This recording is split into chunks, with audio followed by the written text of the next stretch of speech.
Welcome everyone to Ladder Daily Digest and also to Megan Connor's viewers at third_verse. Welcome today. It's big news. Lori Vallow, guilty again. Down in the valley. On Ladder Daily Digest, we're starting a new sort of an ad hoc show. Randy Watts has lots of thoughts. That would be a good name for a show. Come to think of it. Lots. I see what you did there. Randy Watts has lots of thoughts. And he's pretty mean. Yeah. Keen. I'm keen. Well, you're a keen, mean man. Yeah. And so we're going to have live every now and then. And we're going to invite callers to share their thoughts. But first of all, the news of the day is Lori Vallow guilty once more. This is she's 4 for 4 or 3 for 3 or whatever it is in the court as far as being guilty. Yeah, and she's kind of striking out. Yeah, it could be striking out, or it could be, we're hitting home runs every time. The justice system is hitting home runs, And so, Randy, you've been following some things. If you want to do like a little update for people that don't know, that are just catching this, just a quick little what Lori has done and where the recent court thing happens. Well, yeah. Before we get started, Gene, I just want to say that I have my ice cold beverage. Well, ice cold beverage, a very tall cup of beverage, and it's my beverage of choice. You'll never guess what it is. Something tea-ish. Yeah, because I told you. It's my matcha tea. In the morning, it's my peanut butter coffee, but in the afternoon, it's my matcha tea. Yeah. This is what I was... Go ahead. Oh, no, go ahead. Well, I also want to point out that you and I are both very appropriately dressed for Pride Month. That's right. And Megan can come on if she wants to. And Megan, I know, has had some struggles today with StreamYard. I know something about the Google Cloud was having some problems. And so when Megan will join us shortly, and we're thanks to have her. She was live at the courthouse today in Arizona. And so go ahead, Randy, and continue with what has Lori done. First of all, Megan has just beat herself up covering this trial, and every trial heretofore, and every trial that's passed concerning Lori Vallow. Well, let's just say we got the bitch again. There you go. The verdict came through today. It took the jury about 15 to 20 minutes to deliberate, and they found her guilty of attempted murder on her conspiracy to commit first-degree murder. And this was towards her brother-in-law. And she didn't actually try to shoot him. It was my good friend, my good dead child-killing friend, Alex Cox. And nephew-in-law. Nephew-in-law, yeah. It's hard to keep these relative things straight. But, they did find her to be guilty. She conspired with Alex. Alex took a pot shot at him, trying to hit him in the head, and missed by about an inch. Just missed by that much. But that was in 2019. 2019. 6 years ago. There you go. Oh, hi, Megan. You are a sweetheart. And Megan has watched the court proceedings so that we don't have to. And so I thank you for that. Of course. The party just got a lot funner because Gene and I are really boring until Megan comes into the room. So thank you. Megan's light shines on us all, we'll say. Yep. Well, thanks for inviting me, guys. It's been a bit of a frustrating day. It's been a great day. Let's just say that. It's a great day for justice for Brandon Boudreaux today. But the difficulties with the internet have been really frustrating. I had As soon as I found out we had a verdict, I went live on my channel. I was leaving my hotel and I didn't want to inadvertently catch any guests on camera. So I left my camera off till I got to the street. By the time I got to the street, there were connectivity issues. And so my entire walk to the courthouse where I ruminated about what was about to happen did not get recorded. And then I was able to go live just outside the courthouse with a little bit of a brief recap, and then got back to my hotel room, set up everything to do a full recap, and StreamYard wasn't working. So I went into YouTube Studio and got everything set up there and did a little bit of a live stream. And about 20 minutes in, the internet started buffering. And I hope that doesn't happen here again now. I'm, obviously not hardwired into the internet. It's Wi-Fi. Megan, I said a little prayer. Oh, thank you. And yeah. So you're going to be fine. Yeah. I gave the internet a blessing. We're all going to be just fine. My father plays dominoes better than your father. Yeah, so I only got about 20 minutes through my full recap deep dive. And then the thing is that for my audience, when I froze, and started buffering, all they saw was it buffering. For me, eventually it came back on after about a minute. So I continued and did my entire recap. And then when I clicked end stream, I went into the studio and it had only recorded 20 minutes of a 45-minute video. It was like a ghost just clearly went away. Like a ghost ship podcast. Like you were riding a ghost ship. So clearly the internet does not want to hear what I have to say today. If I had been there and could do American Sign Language for you, once the sound went out, I would have been happy to do that. The only issue being I don't know American Sign Language.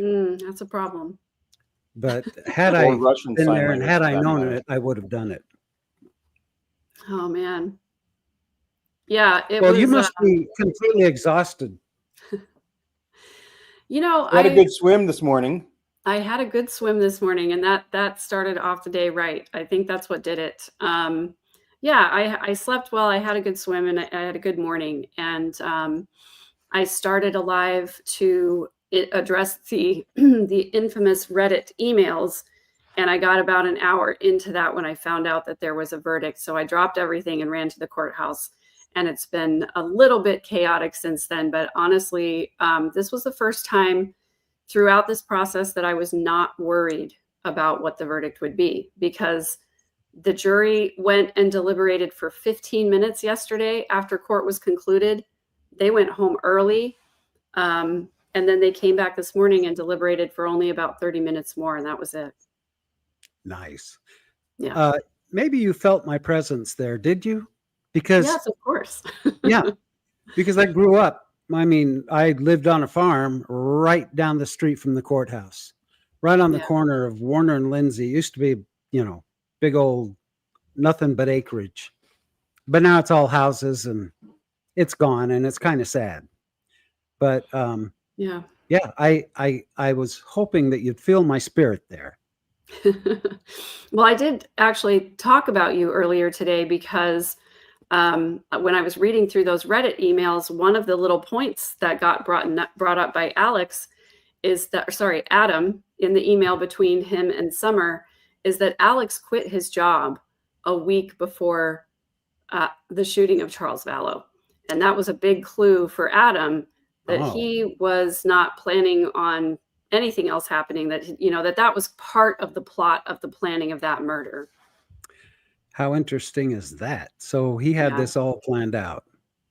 And, I know I saw you chatting back and forth with, I think the name of the person was Momo Nomo, saying that, saw you chatting back and forth. Oh, shoot. What was the point I wanted to bring up about that? It was about something about Alex, wasn't it? Yeah. Yes. Gosh, dang it. Well, I have CRS. I don't know if you knew that I was diagnosed with, can't remember, sugar. but I'll think of it in a minute. But I thought it was real interesting, the banter back and forth in the conversations. I loved watching the live comments going and I know your favorite part of all of the trials, the very favorite part besides the verdict themselves had to be when she got her little butt kicked out of the courtroom. That was a favorite moment. I have several favorite moments. I know this isn't my studio, so I don't have my little assets available, but I have on my studio, I have a bunch of little clips of my favorite moments. One of them is when she got kicked out. Another one was when the judge said, yeah, I'm going to take a pass on that. Lori was faking sick, and she said, well, you're welcome to come down to the jail and see how I'm doing. I said, yeah, I'm going to take a pass on that. That was another good one. Another good one is when he said, are you done? He did that a couple of times as Lori continued to interrupt him and talk over him. But one of my favorites was when he said, are you done? Or are you just going to keep? Yeah. He was so patient and fair with her. I think he went over and above.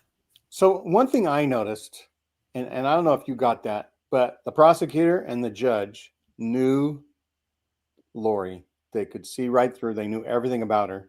Right. And to me, that was sort of telling. And I don't know if the jurors picked up on it. Like, they know something we don't. What is it we're missing here? Right. And all the things. And then what's her name? The prosecutor, Trina Kay. Trina Kay. She was so like just bam, bam, bam. You can't say anything, Lori, because you're wrong. Right. Yeah. I mean, so for those who don't know, there's a closing statement by the prosecution where Trina Kay did a great job of putting everything together in a really concise timeline. And then at the end of her her closing statement, she got to address Lori's so-called defenses and listed all the reasons why those couldn't be defenses. So I thought it was masterfully done. Then Lori got to spew her BS everywhere. That was infuriating to me on a number of levels. And then Trina Kay gets to have the opportunity to come back and sort of recap. She gets to open and close the argument, is the way that the judge put it. So after Lori, did all of her nonsense, and there were so many objections, I lost count of how many there were. But clearly, Lori struck a nerve with Prosecutor Trina Kay, because when she came back for that final closing, she absolutely nailed Lori to the wall.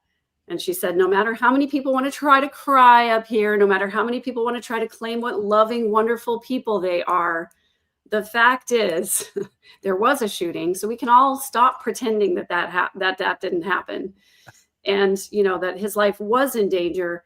And this defendant did loan her Jeep to her brother, let him get it tinted when it was already tinted. He had his own vehicle. He didn't need to use hers. And then the whole alibi cell phone call. So I think she wrapped it up beautifully. And it was very clear that she was angry.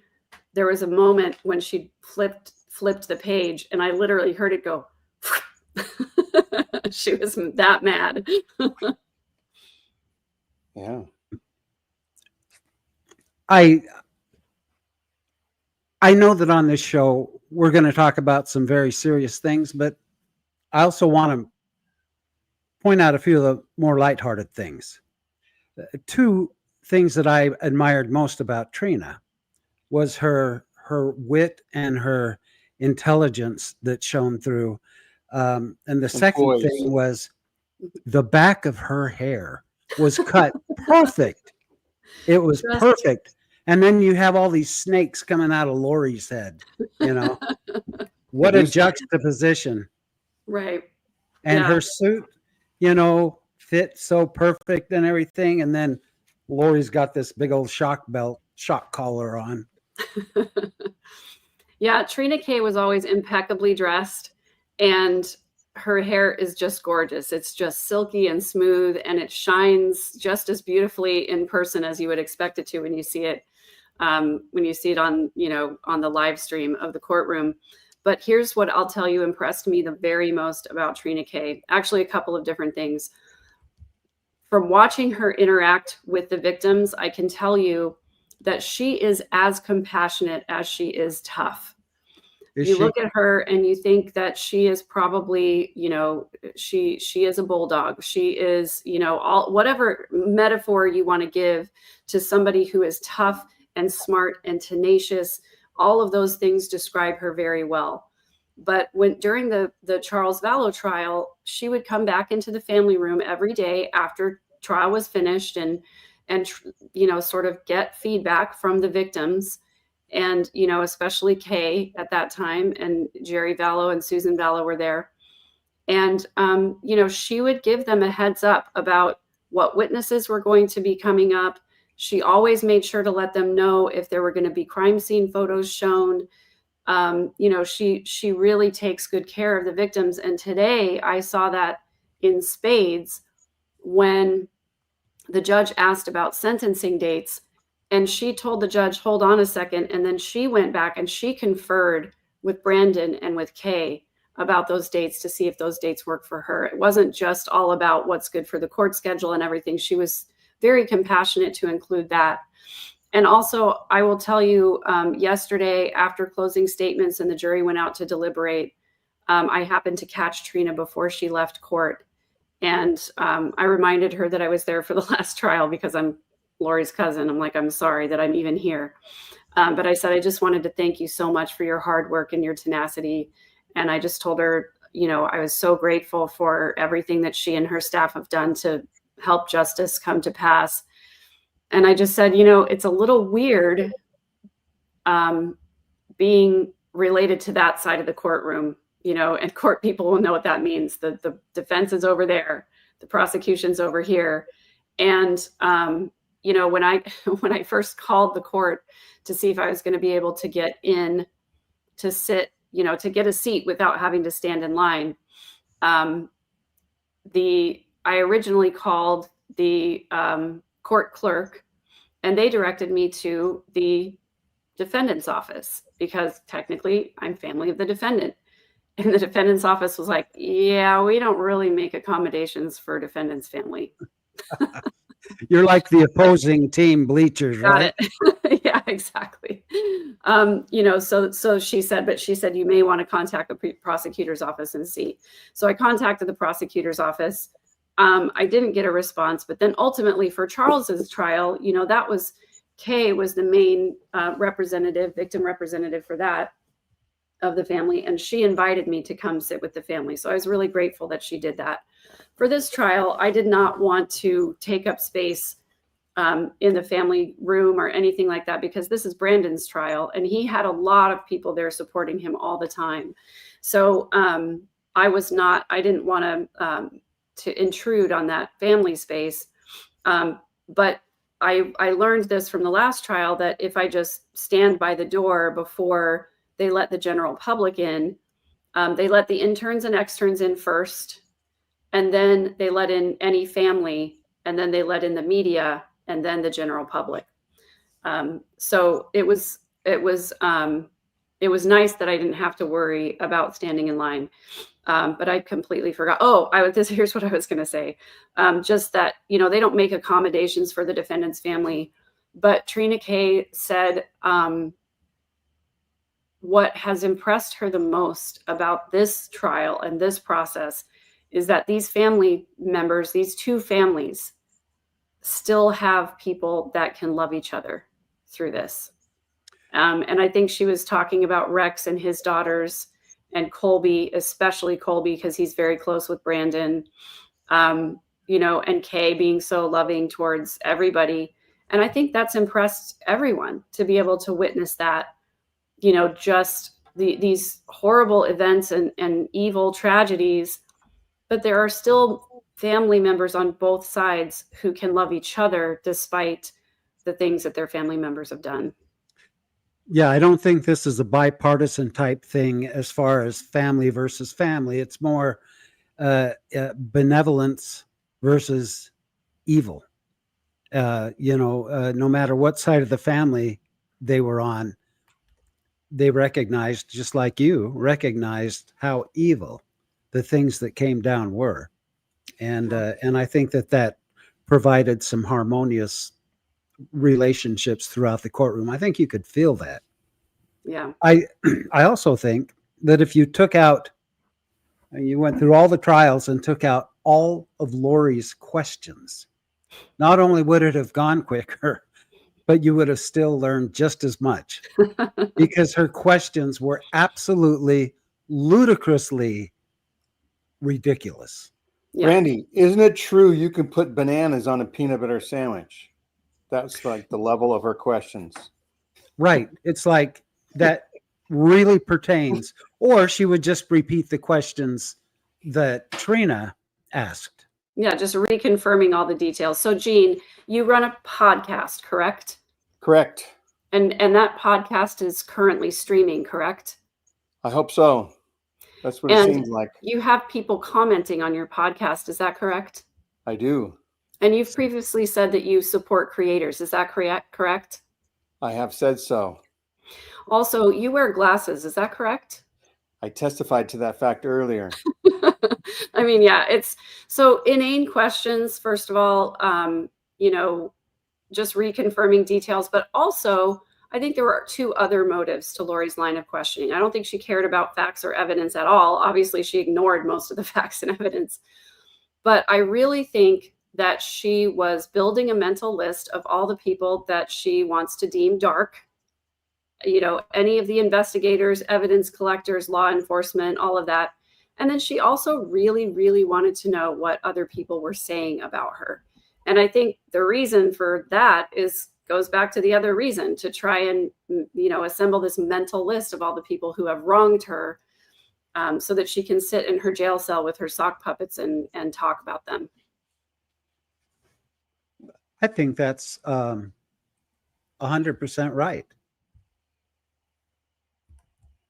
Yeah. I'm trying So to somebody asked respond to earlier if any of Lori's family was there. And I will just say, I was there today and yesterday. Rex was there yesterday with two of his daughters. But as far as Lori's parents or sister, nope. No Janice, no Barry, no Summer. The only time that Janice and Summer have appeared at a hearing, I believe it was the first hearing that Lori did as her own defendant. So I think that was the only time. And yes, Colby was there, of course. Yeah. But I don't really think of Colby as Lori's family. I think of Lori's family as like her mom and dad and her sister and brother. If they were interviewed, Megan, do you think that they would acknowledge the fact that they know that their daughter is guilty? It's hard to say. I don't ever like to try and speak for anybody. But my speculation is, I mean, we've kind of heard a couple of things that Janice and Barry have said in public before. Barry was interviewed for the documentary Sins of Our Mother, and the only thing they included of his interview was a story where he related that Lori said he was a spiritual giant. And then, Janice, the last time that she did an interview for 2020 with Summer before the kids were found, where they both defended Lori and said, I don't think there's any way she would ever hurt her kids. Now, I've said a couple of times today, I hope that I give room for the opportunity for people to change. And I certainly hope that in the last 6 years, they've come to some hard realizations and had some changes of heart. But I don't know for sure. And I guess I heard recently that Janice was still talking to Lori in jail, but they don't really talk about the case, so I don't really know where they are as far as how they feel about Lori. But I think what we can say, what I can say is that I believe that family members will continue to fill their predictable roles.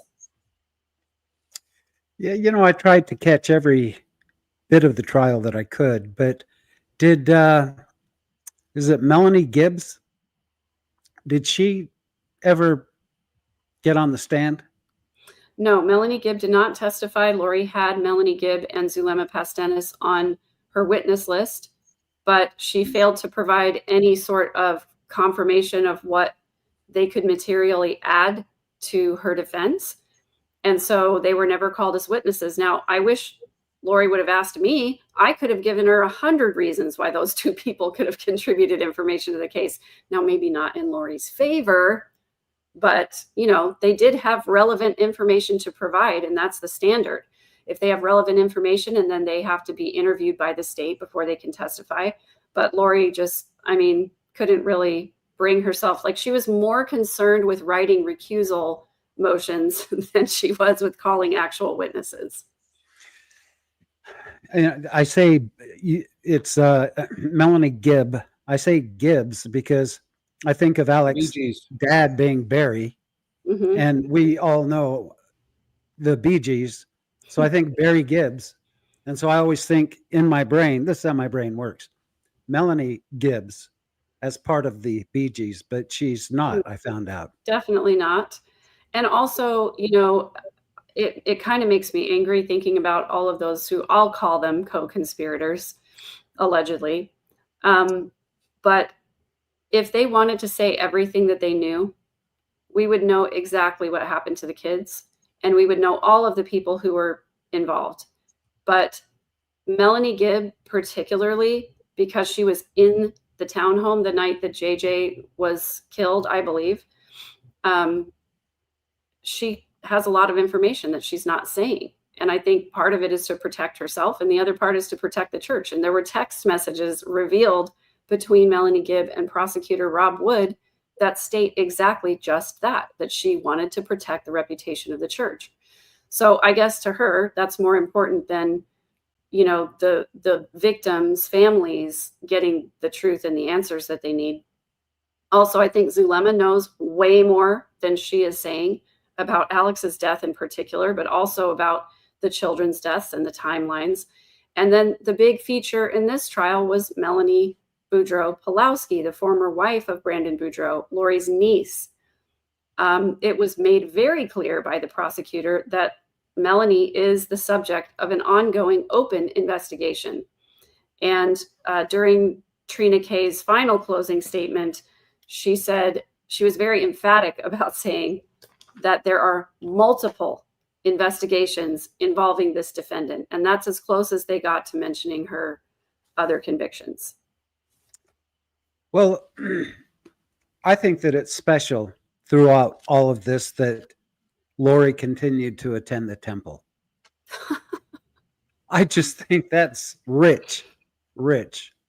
So I'm sure that she was doing work for the dead, and she was providing even more work to be done. Right.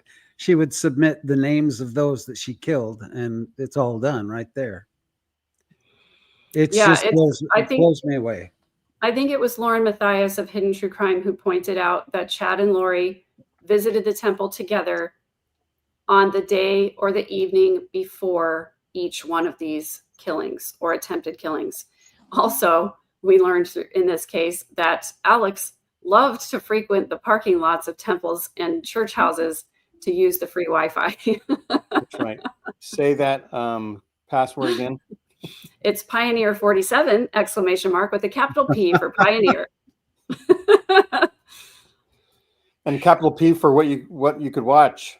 Yeah, using Alex, the internet, Alex was definitely watching pornography in the church parking lot while he waited for whoever was going to contact him. You know what I remember in my friendship with Alex is that he was always looking for foreign brides, these mail order brides. It was pretty much before the internet. I mean, there should be female order brides, but I would just exactly. There's male and then there's female, which is just bills, and nobody likes that. Yeah, it's like there's male men, but are there female men?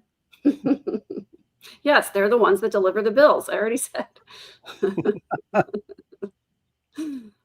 So I do think that in a large way, the Church of Jesus Christ of Latter-day Saints was on trial in Arizona this last week. And I would like to do a show with you soon, Megan, about that. And we'll talk about details. It could be in next week sometime or this weekend Sure. or whatever. But another thing I was thinking is that, I saw that people were wondering who Randy and I are. So if you want to lavish praise onto our Yes, let me small channel. praise onto you. So for those of you, I know a lot of you were here from my channel because my channel had all these technical problems today. But these guys invited me on, and my only question before beginning was, is StreamYard up and running or not? So let me introduce you to Ladder Daily Digest. This is Gene. Nope, this is Gene. He's over there. That's Randy. Randy, That's it's Gene. the opposite when you look at it. So yes, it's Yeah. the way those cameras work. But anyway. Yeah, so Gene Yes, I'm Gene. contacted me. Yes, Gene contacted me several months ago because his channel, Ladder Daily Digest, is all about honoring creators. So he has creators on his channel who are on the Mormon spectrum, Mormon and ex-Mormon. Hey, Diamond Dave, great to see you. I hope that you're enjoying your new adventures. So Gene invited me on, and I quickly found out that Gene knows a lot of people, and he introduced me to a lot of people, for which I'm very grateful. I've gotten a lot of wonderful friendships, one of which is Randy. Oh, dear. I have a mirrored. It's weird because my camera at home is a mirrorless camera, but this one clearly is a mirrored camera. That's right. Randy's wearing the multicolored shirt, I'll say. Yes. The other. So, and the multicolored Pride glasses too. Love it. Pride glasses. So Gene set up a Tuesday night free-for-all panel discussion, live show called Tuesdays with Tim. And I've appeared on that panel several times, met lots of fun people there. And one night, as we were closing down the panel, I had never met Randy before. And we had a lovely discussion that night. And then towards the end of the discussion, Randy said, by the way, I just want to mention that I went on a double date with Lori Vallow. And I went, what? And I had no idea that you were even doing any, I didn't know who you were. Yeah, we didn't know each other. So after, as often is the case, after we ended the live stream, we hung out in the StreamYard studio just by ourselves. And he told me the story of how he used to work with Alex Cox, and Alex Cox invited him to go on a double date. And Randy was married at the time and said, sure, I'd love to. Who's your date going to be? He says, oh, I'm going to bring my sister. Incestuous. So Randy and I had a lovely interview about that. You can find it on my channel. It's called I Was There. I can't remember what the rest of the title is because it's too long, but it's something about Alex Cox, a double date with Alex Cox or something like that. And then we also learned during that interview that Alex asked Randy if he could borrow a gun to shoot his brother-in-law. And what ended up happening is that Randy said, no, and then Alex ended up finding a taser, and that's when he did tase Joe Ryan, and Randy's boss went to go bail Alex out of jail that weekend. Yeah, so weird. So weird. Yeah. And then just very weird. The next time I saw Alex was on my large screen TV in my family room. I walked in and I just looked up and I said, hey, that's a friend of mine. Well, what's he doing on TV? And my significant other said, well, he's a murderer and he's dead. I'm like, no wonder he hasn't answered his phone, because I tried to call him a bunch of times, after all of this, just to strike up old times. And little did I know that he was dead. The last thing you had heard about him was that he was in jail and he was asking your boss for to bail him out or something like that, right? Exactly. Yeah. And I don't blame anyone for not knowing who I am, because really, no reason to. There's no reason to. Except for that you're Garrett Watts' dad. Yeah, I have a son, Garrett Watts, who's a famous YouTuber. He's got a pretty big channel. Yeah, it's a few million. Yeah. Pretty big.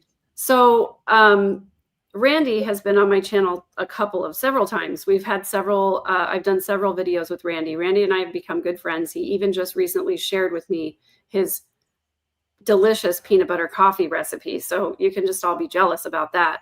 Maybe one day I'll have you on and you can just talk about that. We'll both be drinking our peanut butter coffee while we That's chat. right. That's Coffee right. talk. I haven't gotten all my supplies yet, but I will. I definitely will when I get back into town.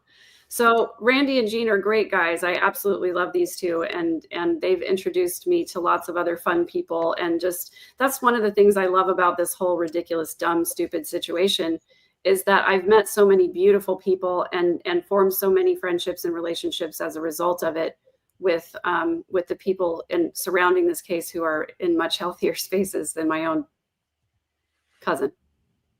So, well, right.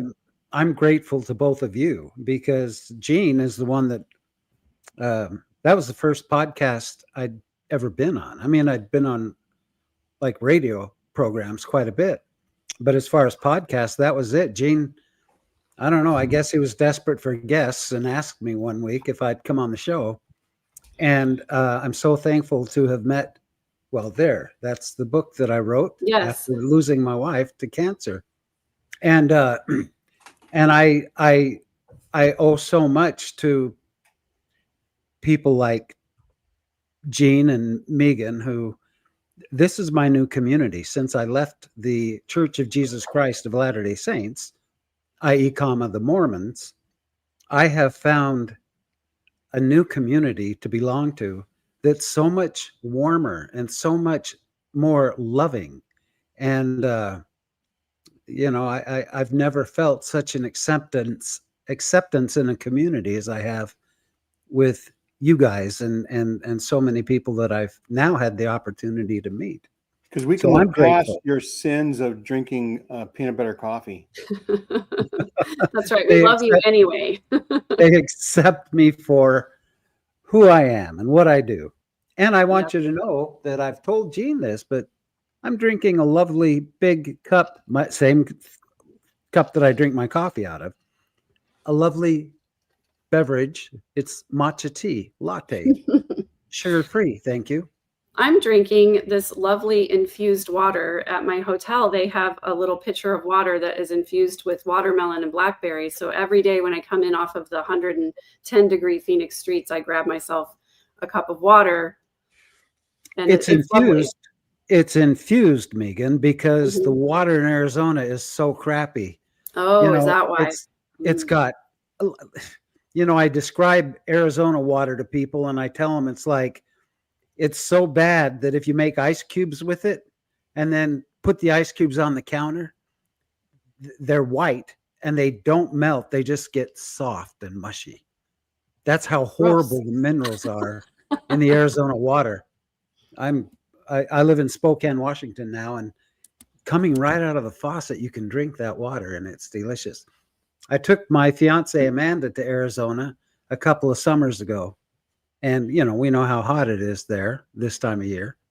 Mm-hmm. And she was standing at the bathroom sink for quite some time with a cup in her hand. And she says, well, when does the water get cold? I think there's something wrong. The cold water doesn't come out. And I'm like, that is the cold water. Oh, no. Hey, Diamond D. So we're an international, this is an international broadcast show. What's going on, everybody? From Ulaanbaatar, Mongolia. Yep. Diamond Dave, who joins us on Tuesday nights a lot. And Diamond Dave, did you hear the news? About the topic in your description, Lori Vallow found guilty. Yeah, that was, here's the interesting thing, because being in Ulaanbaatar, I don't see a lot of American stuff, right? Because my following is international, my algorithm is international.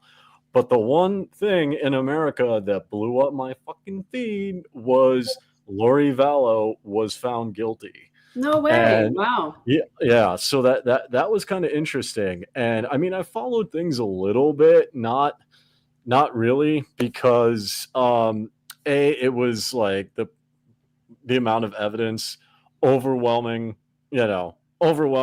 clear guilt. But she was a train wreck and decided to represent herself. Right.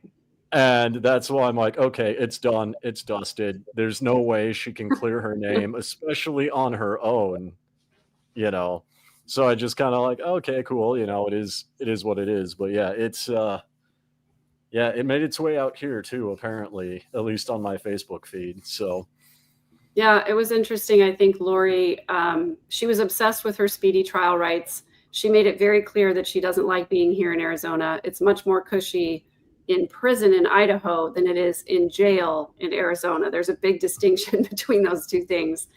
And what her statement was that she said, I know my case better than anybody else does. And there's no way that these attorneys are going to catch up on all of the details and everything. Well, the only thing she overlooked is this little thing called, criminal procedure. And she did not realize that she couldn't just say whatever she wanted and just call whoever she wanted as witnesses. So it was just as bad as you might have thought. And she also throw in there that she pretended to be sick for a while, and she got thrown out of court a couple of times. Well, really only once. yeah, But so yeah, she got thrown out once. Yeah. it got progressively worse. So I'm just glad it's over. I'm so glad it's over. Well, how lucky are we that she decided to represent herself? It's like, how many more people would go to a car race if no one had ever driven before and these cars were going at that speed? Well, That's kind of what it was like. Just a Yeah, big and- train wreck. to be honest with you, I think if she hadn't represented herself, I would have been a lot more anxious about the outcome, because the evidence for conspiracy, the burden is on the state to prove that, of course, beyond a reasonable doubt. And I think the evidence in this case was honestly stronger than it was in the Charles Vallow case. And especially in both cases, having Alex being the shooter, and he's dead now, and he died of natural causes. I honestly was anxious about the evidence in Charles's case. I think the evidence in this case was a lot more clear cut. That, Megan, is what I was trying to remember earlier, that the Momo Nomo character was chatting with you. She or he didn't think that Alex died due to natural causes. Right. And Right. I don't for a minute believe that he died of natural causes. I think- don't know a lot about it, but from what little I've heard, it doesn't sound like natural causes, because I think it was like, was it something to do with the heart, the cardiovascular system that gave out? Is that correct? So the official cause of death was a bilateral pulmonary embolism, which meant that he had blood clots on both sides of his lungs. Yeah. And yeah. here's what cinches it for me. He died the day after they exhumed Tammy Daybell's body. There are ways to trigger that. Mm-hmm. Yes, there are. I won't say how I know that, but I know a couple people who have been to prison for murder. So there are ways to induce that and trigger that. Yep. I will bet you it still can 100 be million. proven though. It still can be proven though. That's the Right. thing. Right. Well, I bet you $100 million that at the mortuary, when they embalmed him, that they didn't check under his arms for needle marks. Oh yeah, Well- for sure. Oh yeah, for sure. That's For a sure. very common way if you're going to commit carry with any kind of drug, to put it in the armpit and inject yourself. Well, Yeah. Randy, I will tell you, first of all, he was not embalmed at the funeral home. He was cremated. Cremated. Well, there What a you go. shock. They did because of obviously the suspicious nature of his death. They did a full autopsy, and they did preserve blood and tissue samples for testing later, should they find out what specifically to test for. But that's the real problem, is that when they do a panel for the autopsy, it only includes a certain number of things. And there are a lot of things that wouldn't show up on a panel, that you just have to do a specific test for that thing. So until they get more information about what that thing might be, it's still going to be Yeah. deemed natural. Well, yeah, and that's the case with not just deceased persons, but even someone like myself, because I just had colonoscopy, endoscopy, and I've got some blood tests coming up just to make sure that I'm fully healthy again. So I'm free of clear of anything. But like when I first got here, the generic blood test, it just gives a readout of like all the chemicals in the blood. How much chloride do you have? Is your whites Right. count still good. But if I say, oh, I'm having this specific condition, then they have to do a very specific test for that thing. Otherwise, it's just not going to show unless they look for it. Right. Exactly. So. And Alex had a blessing before he died. He did. So Chad Daybell, failed prophet, convicted murderer, sentenced to death in Idaho. Prior to Alex's death, he gave Alex what they called a patriarchal blessing, Chad the prophet. But the blessing basically said, you've done a great job here. Thanks for all your service. And you'll know when it's your time to cross over to the other side. Well, there you go. And when I shared that with Larry Woodcock, who's JJ's grandfather, Larry said that blessing was that man's last rites. Here's Probably. Tim from Tuesdays with Tim. Hi, Tim. Yay, Hi, Tim. Megan. I'm so happy. Tim's claim to fame is that he was excommunicated from the Mormon Church in part for sharing and spreading truthful history. Yeah. Yeah. If you tell the truth, you're going to get excommunicated. That's how that's going to go. Yeah. Yeah. I wonder how many of your listeners realize that right here we have 5 of the coolest people online, right in the same room here. That's right. And we get together every Tuesday night, except for when I can't. You guys still get together without me. Files going. I have to actually bounce in a couple minutes, but if you guys are still streaming in about an hour, I'll hop on, or if you're doing an after show, but I got a couple minutes left in me. It's I good to see feel you, honored that Diamond we Dave. get I'm you glad you're twice here. in a week. Yeah, I didn't know you guys would be going live right now. Otherwise, I would have been on earlier. Randy didn't know an hour ago. I just got home. I pick up the cat from the cat hospital, and I walk in, and there's a message from Jean, and I'm going, oh, what's going on? Because I watched Megan earlier when she froze, and I left to get the cat and came back, and here we are. Here we are. Yeah, Yeah, I got to go back and listen to Brandon's statement. I missed that because I've been out running around. It was really beautiful. He gave an excellent statement, and I agree so much with so much of what he said. He had a lovely quote by Viktor Frankl that I think wrapped up his sentiments for the case and how we move on from this. And I really appreciated everything he had to say. They did ask him if he forgives Lori, and he said, it's complicated. I'm working on it. It's such a difficult thing. They also asked him if he supported charges for Melani. He said I'm not going to talk about that right now.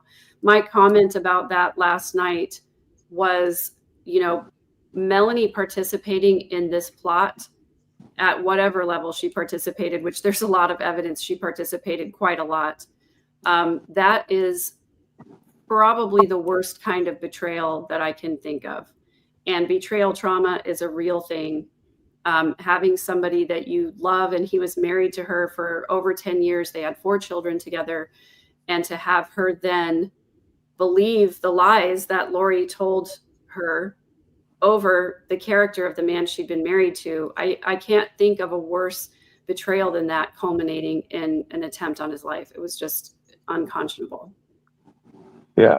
Let me answer. People are asking how I'm doing. I'm doing fine. Everything's okay. So I'm healthy and stuff. Okay. Yay. Yeah, Tim is gonna outlive us all. So, He already has. I don't know how old he is in cat years. Yeah, if you guys don't know, Tim was one of the original apostles with Joseph Smith. He's still around with us to this day. I think he signed his name to the Constitution. That's how old Tim is. Yeah, I did. Oh yeah, there's James Madison, Benjamin Franklin, and then Tim. Just under that, Tim. That's right. Tim's so old. I'm gonna bounce, but I'll catch you guys later. Bye, Dee. I'll see you guys if you're on in an hour. Bye, Dee Dee. Take care, man. Tim's so old, he was excommunicated before the church was even formed. There you go. Okay, I want to put a shout out. The IRS thing with the church. Okay, so talk about the IRS thing in the church really quickly. Yeah. This shows more about Lori Vallow, but yes, we need to get that out there. I have a friend who works for the IRS, and I contacted them today. And I asked them about it, and they only knew a little bit. I sent them a link to the Widow's Mite report, and they read it, and they said, "Oh my gosh, you guys send as many of these with this form." I don't remember the number of the form, but get that. I think it's anyway. I can't remember what it is, but So get I'm as many. thinking of doing a show. Do you have the link, Rand? You can send it to me. I'll post it right now so people can look at it. But the background is that the church So 15 to 20 years ago set up shell corporations to manage their stock holdings so that they could avoid paying any taxes. news getting out of how much money they held. And then in 2018 or 19, there was a whistleblower that talked about how this existed, and the church changed the way they did their finances. I don't know if they still have the shell companies or not. Yes, they do. They're still there. But then there's an organization called the Widow's Mite that tries to do its best to look out after the finances of the church, because the Church of Jesus Christ of Latter-day Saints, run by Jesus, for some reason, is the least clear. What do you call that? Where you can Obscure? see Transparent. transparent, the least transparent. Opaque. We'll say Opaque. multi-billion-dollar organization that's a charity that exists. And so this organization has found out that as a process for what they were doing, they were also purchasing certain types of financial instruments that when they sold, they would buy them back. But in selling them, taxes are due, even if you're a Right. charity. Right. And so these taxes were not paid from the years 2003 to 2018. Then the whistleblower, then the IRS fined the Mormon Church $5 million. $4 million was to this charity organization that ran the finances called Ensign Peak Advisors, and $1 million to the Corporation of the President, which means that the prophet of God and his two counselors were fined $1 million because of this financial, basically fraud. And so anyhow, Tim, recently the report came out from Widow's Mite about how they were not paying taxes, and they talk about how their tax company is a top tax firm that would not have recommended the church try to evade taxes. Everybody wants to avoid paying taxes, and that's fine. You do your due diligence to find out all the ways that you can shelter or prevent taxes from being paid if you have deductions, but evading taxes is illegal. And so this illegal activity was brought to bear, and Tim is gonna send me the link of the report. The Did you do it on form Facebook already? the form is 3949A, and that's the form you fill out. And as many people as can send that form in. Now the Widow's Mite report is 86 pages long, so it's going to cost you a bunch of money to print it out. But you fill that form out and send that in and mail it. I already put a link there's a link in our panel to the Oh yeah, that's up a little ways. Let me scroll up for that one. I'll copy and paste it. And tell them that Take 'em down, Tim sent you. And so what I did was I wrote Widow's Mite asking for a PDF copy of the report, because I don't know how you can print that out the way they've got it formatted on their website. So maybe they'll send it to me, and then we can take the form, fill it out for people, except for their pertinent information, and print out the form and mail it to IRS in Ogden, Utah. Because my friend works for the IRS in Ogden, and they said the more people that send it in, the better. So thank you so much. Thank you for sharing that. It really is groundbreaking, because so many people, when they left the LDS Church, when they found out that the truth claims were not real and weren't true, they really felt lied to and deceived. And so a lot of people said, literally, I want my money back. I gave 10% of my income to this church for my entire life.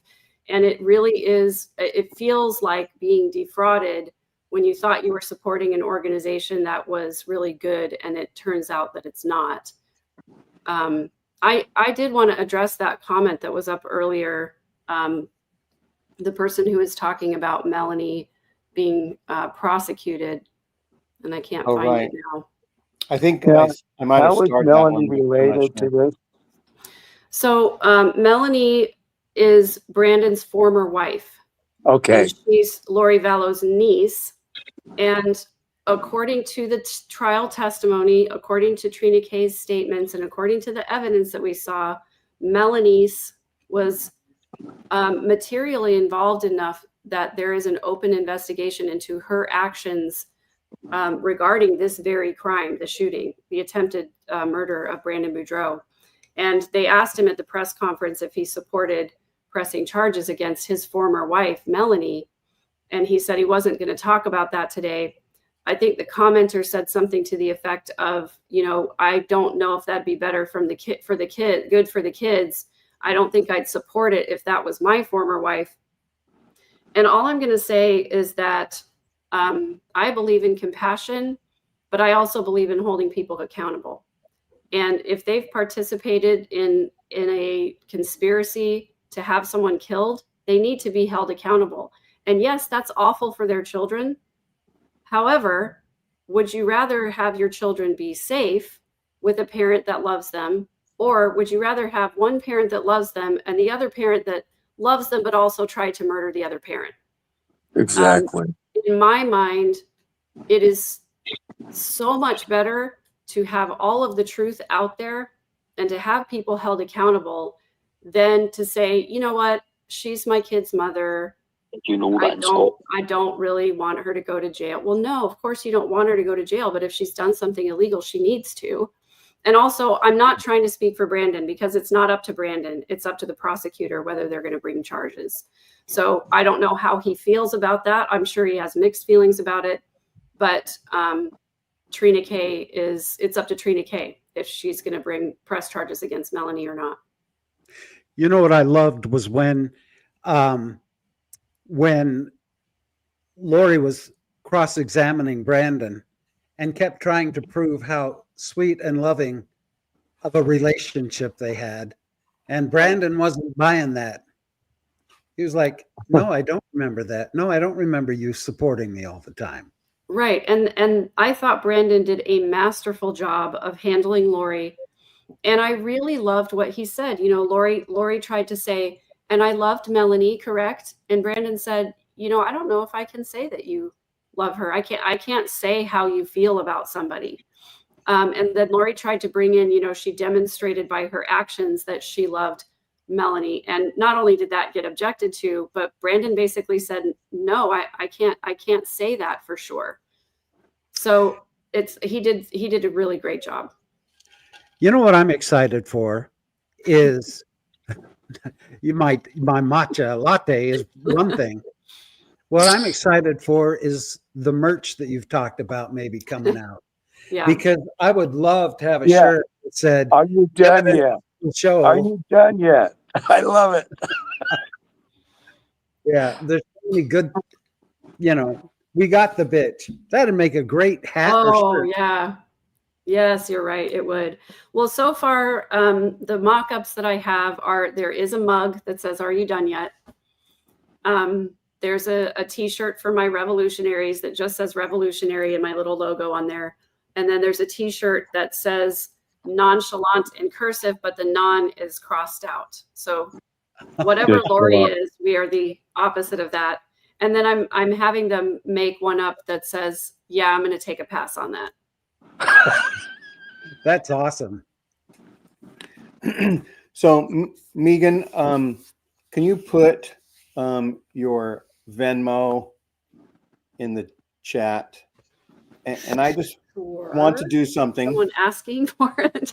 Oh yes, Jean Judson, a fan of you of your show, is asking.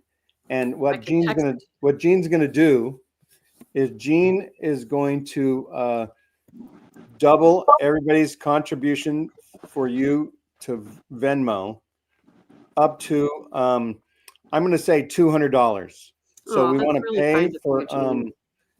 for Megan's trip and a future trip, right? You're going to make a future trip for the sentencing, For the sentencing, yeah. and I That's want to really contribute to that. And if you put that up in, and I don't know where it is, so if you want to throw it up Oh, on the sorry. screen as well. My Venmo is the same as all of my social media. I just put it up. It's at @3rd_verse. That's my Instagram, TikTok, Venmo, and YouTube. And I will just say this too. I definitely had mixed feelings about merch. People have been asking for it for a long time, but I also recognize the distaste of trying to, quote, profit from the deaths of people. And so what I will say is this: I'm not creating merch or selling it to make money. I'm working with a company that's a woman-owned company in Utah. I'm basically going to pay them to put up a pop-up shop, sell the merchandise, and they will get compensated for handling that for me because I don't have time to do it. And then any proceeds that are left over at that point are going to go to my nonprofit organization. I do have a nonprofit. It's not a 501c yet, 501c3 yet, but I formed it a few years ago in an effort to help people pay for therapy services if they couldn't afford it. And that the proceeds from my book went towards that nonprofit, and I was able to help some people. But as book sales slowed down, it didn't make sense to keep it open. So it wasn't open. I have put in the paperwork to reinstate it with the state of Texas. And it's called the Beauty for Ashes Fund. And that's where the money from the merchandise will go. That's very kind. Sounds great. And so for all of you, you'll be able to tell how many Venmo contributions you got from 4:12 p.m. Whatever they UTC. Whatever the time is. Well, Yeah. June 5:35. We'll get the FBI in on it so we can say exactly when I made that offer. But yes, my wife and I discussed it. We wanted to donate some money to you because we appreciate all that you do. Everything that you do, makes us feel smarter, makes us feel like better human beings. And so we just appreciate everything. And I wanted to do something to help cover your expenses that you're involved in here. And Thank you. so that's that. So people will see it. We have 999 people watching right now. And so if Just one more. Come on. 5% will donate something, $5, $10, $15, whatever, my wife and I will match that money. We're going to double that money up to $200 today. So That's so really hopefully generous of you, Gene. $400 will cover some of your expenses, I hope. Thank you so much. I really appreciate that. And then if other people want to trickle in, or if other people want to promise to match up to $200, go ahead and say that as well. Here's a regular super sticker. Thank you, puzzle pieces. The one thing that's better about Venmo is that's 100% goes to you, just about, right? Where super stickers is some percentage gets taken by YouTube, and they're a great way to encourage other people to donate. It's wonderful to show and share what is being donated. But the Venmo is what I'm concentrating on today. But I'll include the super sticker from Puzzle Pieces if that's what's needed to get up to the $200. But that's kind of you. Thank you so much, and I really appreciate everybody. I've had so many wonderful people reach out and offer support, and paid for my room service cheeseburger last night because I was on another live stream and didn't have a chance to get dinner. But yeah, so I just appreciate it so much. Anyway, I don't know what to say. It's amazing to have so many people who care so much about justice and who are so supportive and kind. And I just really appreciate it. So thank you. Megan, one thing I learned in the police academy was this one phrase, and it's 3 words, and it's attitude begets response. People are quick to want to help you because you are so kind and giving, and you put yourself out there in such a positive fashion that your attitude begets the response that people give you. Well, thank you. I appreciate that. That's so true.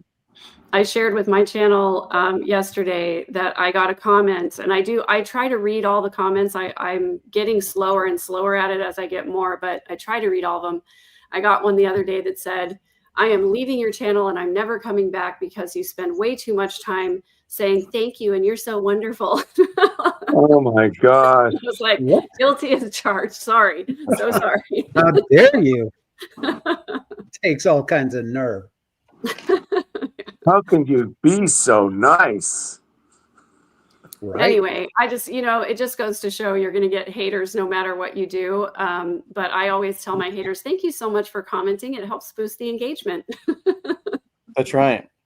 So it's fun. Anyway, I really appreciate all the people who care so much about this case and who have been so supportive in helping me to get the information out there about it. And so many of you have commented that I have given you insights that have helped you in your own family. And that to me is the most rewarding thing, really, to hear that understanding this case has helped you understand your own situation, your own family system better, and helped you to deal with the relationships that are difficult in your own life. And that's what I'm always so passionate about, is because coming out of this family and learning how to navigate those relationships has been a real difficult thing to do. And if someone else can be spared pain from my experience, then that's what I love more than anything. So I'm grateful for it. Can you remind us, Megan, what you do when you're not covering Lori Vallow's trials? I know that you offer a service to people.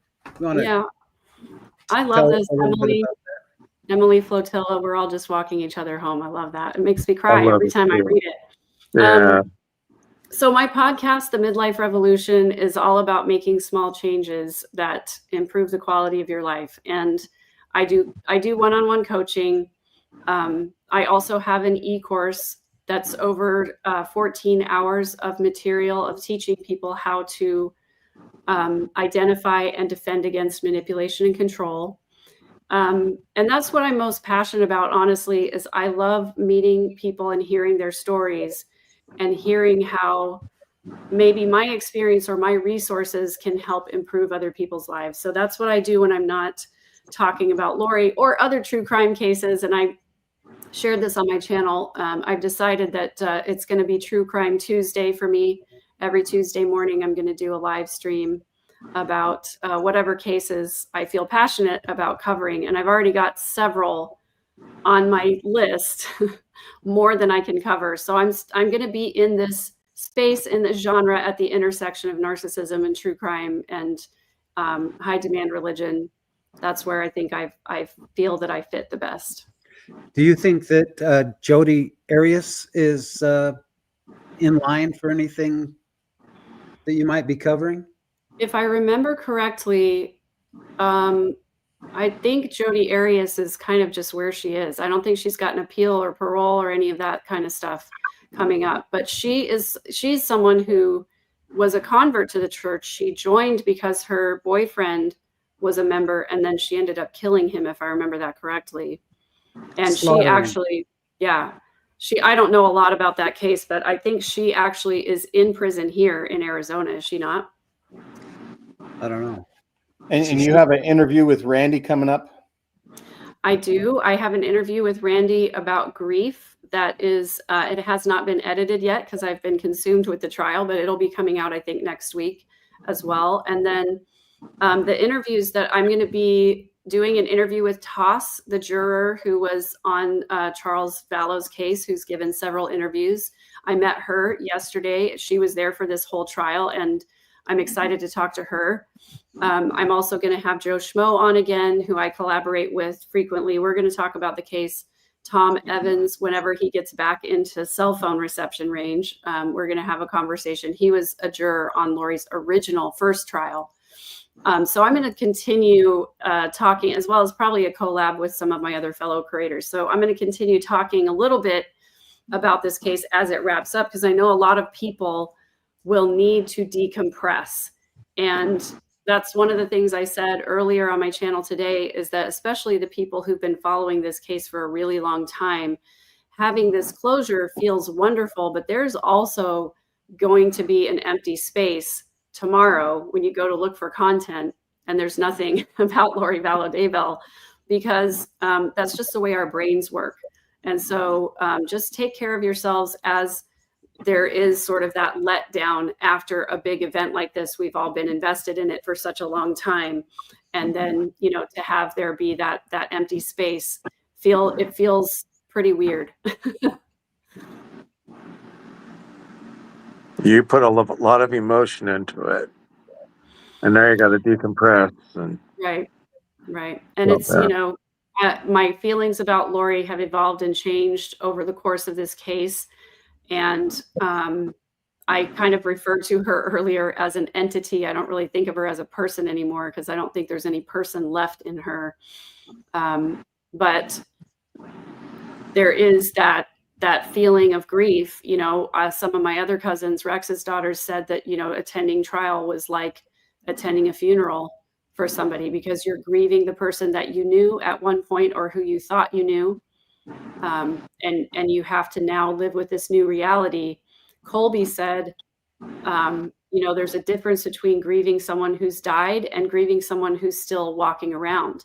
It is a very different thing. It is difficult. So there's going to be I think a lot of letdown for a lot of people, but also healing in the future. That's right. We're in more than a Mormon moment. We're in like a Mormon millennium right now. There's lots of things in the news. Yeah. So unfortunately, there's a lot of Mormon true crime out there. And speaking of news and true crime, one of us has a birthday in 5 days, and it's not me. And it's not me. 6 days. 6 days. All right. And then 7 days after that is Randy's birthday. Yeah, Is that right? But that means that both Tim and Jean are way older than me. Randy, no. Did you say that because it's a crime that Gene looks so young, even though he's so old? I know. It's not how you feel, it's how you look. That's right. Darling, you look marvelous. Yeah, it's a crime. I keep hearing kind of like the ocean in the background from someone's mic. I think it's Hear that? Tim's background noise. Yeah, maybe Tim, you can mute. It's my air conditioner. Oh, air conditioner. Oh, the old air Powerful. conditioner. Hey, it's only 101 here, I think, right now. Or Bakersfield. What is the weather in Arizona? It was a steamy 109 degrees today. When I got up and took my swim, it was only 85, but by the time I walked to the courthouse, it was 105.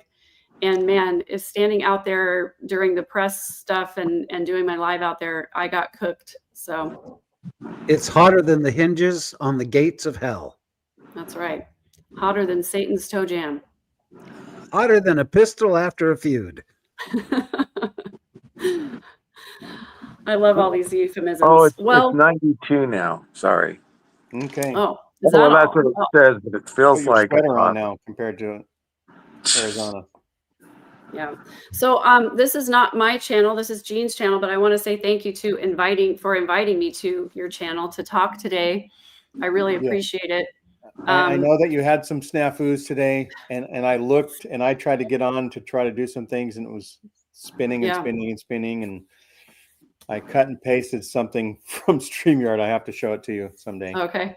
Soon. Yeah, I tried to create a live stream earlier and couldn't, and then I was on YouTube and the signal was bad, and so, you know, I just gave up. I was like, I'm just going to take a nap. Yeah, and so this is something that we thought Randy and I would throw together.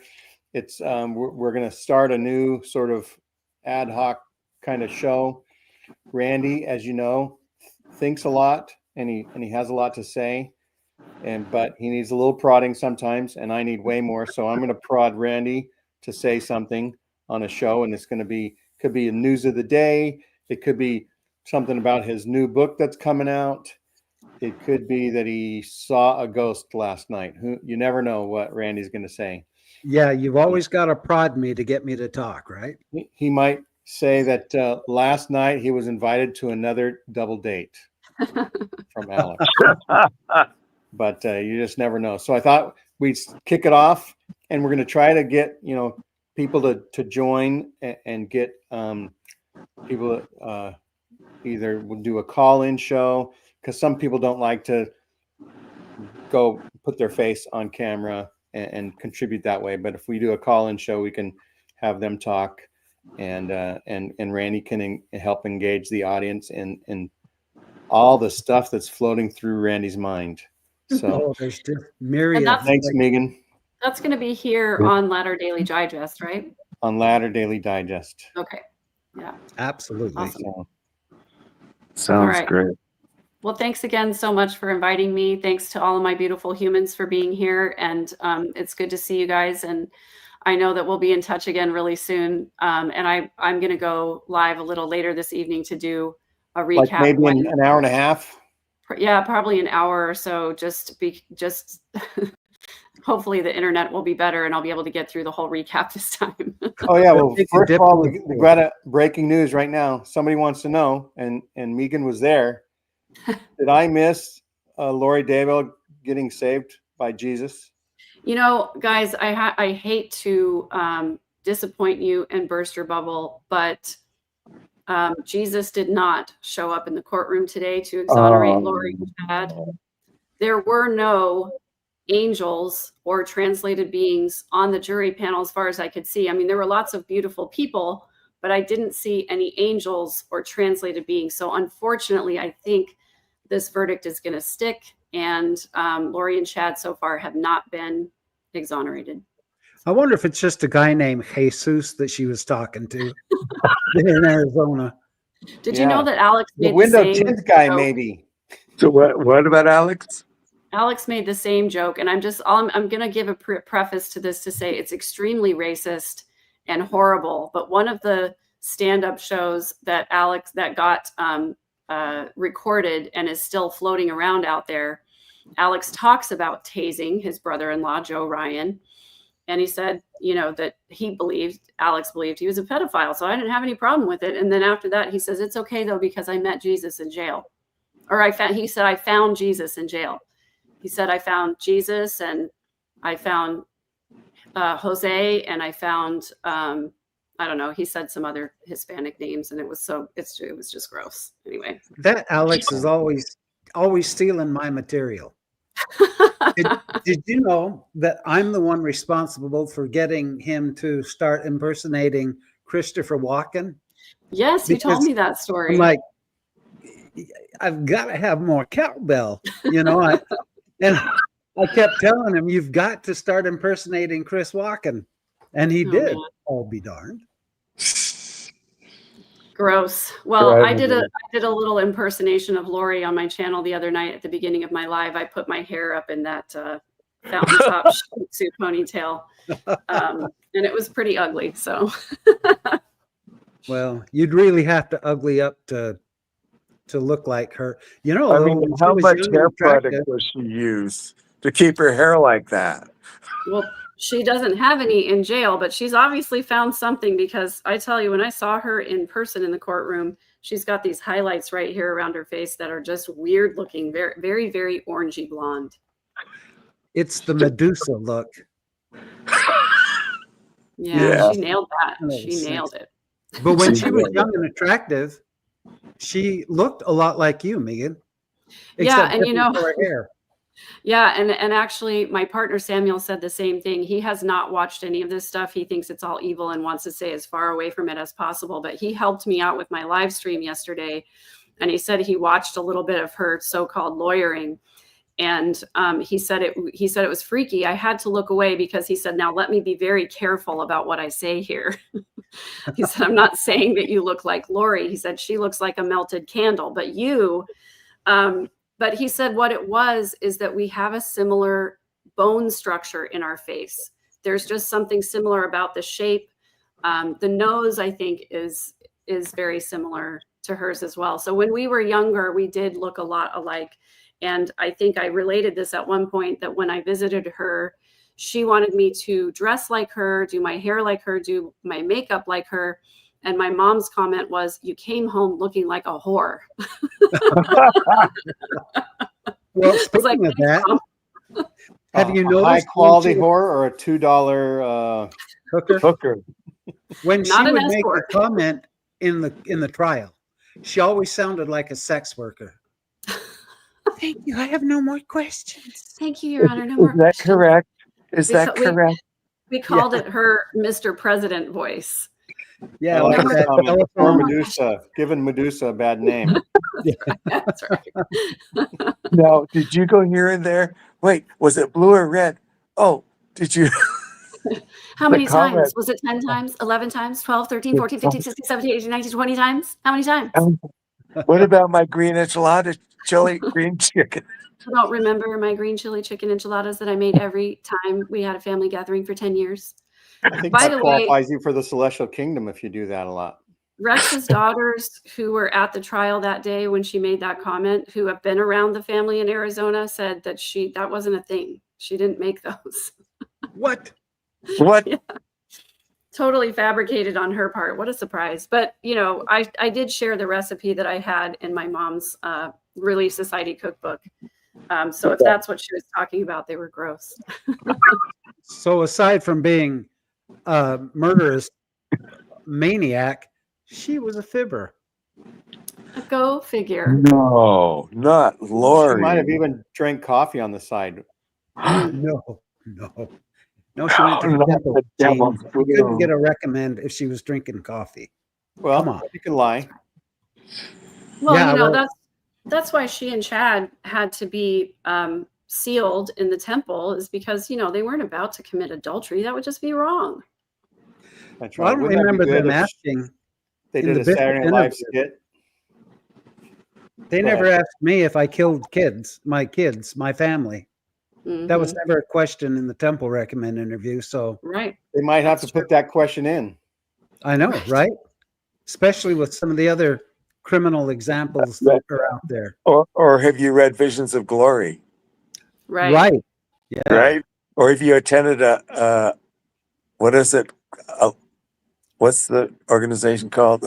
Preparing a people or an avow What's the- conference. An avow conference. Yeah. Have Yeah. you attended an Well, avow conference? they do ask, or they used to ask, if you affiliate with any organizations that espouse beliefs that are contrary to the teachings of the LDS Church. And my dad always used to say, "You mean the Democratic Party?"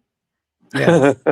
So Lori has a good comment here. Maybe South Park can do another Meet the Mormons, an hour and a half long special about Meet the Murdering Mormons. Right. Like Lori Right. Vallow and Alex a true- Cox for and Jody true Mormon Hildebrand crime. and Ruby Franke and Tim Ballard, and the list goes on and on and on. Well, and then there's the Secret Lives of Mormon Wives that they need to Yes. do an episode on. Right. Oh, I haven't even gotten past episode 1 of that yet.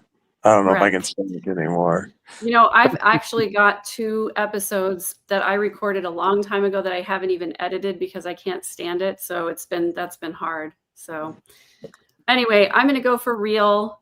That's Take right. a break. Oh, I love you Thanks for guys. coming Thanks so on. much. We Take love care. you. We'll talk to you take later. care. We'll Kisses keep and your hugs, stream man. going for just a little bit longer, and then All right. we'll cancel out. We'll end the show pretty soon. Thanks so much. Thanks, Bye, Megan. Bye, honey. So I'll reiterate to anybody that's newly joined the chat or the show that my wife and I are going to match any Venmos donations to Megan to cover some of her travel expenses, up to $200. And I don't mean up to individuals $200. I mean like $15 multiplied a certain amount of times until it totals $200. Not $100 or not every $200 $200,000. Venmo. What'd you say? $200 or $200,000? I would love it to be $200,000. Megan is worth every Benjamin. Well, then Yeah. cough up Henry that wallet. Benjamin. I know you've got deep pockets, Gene. There you go. Deep Yeah. pockets because they're empty. I could reach my hand all the way down. They got a hole in them, right? Mine right now. And Angie Lynn says, y'all hit that like. Remember to like, subscribe, and Like, share, and share. subscribe. Yeah. Megan's channel is at @3rd_verse. Our channel is Latcher Daily Digest. And we have Tuesdays with Tim, the guy with the bigger beard. We visit his living room every Tuesday night at 7 p.m. Pacific Daylight Time, we'll say. And we talk about just subjects that are interesting to us. We have banter, we chat. We have the 12 people that watch our show really enjoy it. Also. Yeah. The Dirty Dozen. The Dirty right. Dozen. Our filthy 13. And so, Randy, give us some more of your last thoughts on the trial. Anything that stood out to you, and when we'll get ready to close the show. Well, here's the thing. I think it's an exercise in hypocrisy. The fact that she continually brought up what she believes to be the Church of Jesus Christ, and amongst all of her lies, her conspiracies, her homicidal tendencies, she continued to practice in the name of Christ. There's a song, I know I've brought it up a million times, but it's called One Tin Soldier. And part of the words are, do it in the name of heaven, you can justify it in the end. In the end. And there's so many people that in the name of heaven do these horrendous things. And I think Lori is a perfect example of morals be damned. I'm gonna do what I want to do and do it in the name of heaven. So that's my thinking on it. Yeah, that's right. And so, yeah, so think if Jesus is on your side, you can do atrocities. And so, Right. Look at all right, the everybody. Thanks for watching. Share, Thank like, you. and subscribe. Have a great rest of 2025. It's going to be the summer pretty soon. Right after my birthday is the summer. And then right after summer starts, it'll be Randy's birthday. And know. Tim, Oh, boy. when's your birthday? Just August 22nd. August 22nd, right after Sunstone, Right after 3 weeks after Sunstone. Yeah. And so, all right, everyone, thanks. And we'll see you next time. Look forward to another Randy's Dandy episode where Randy talks about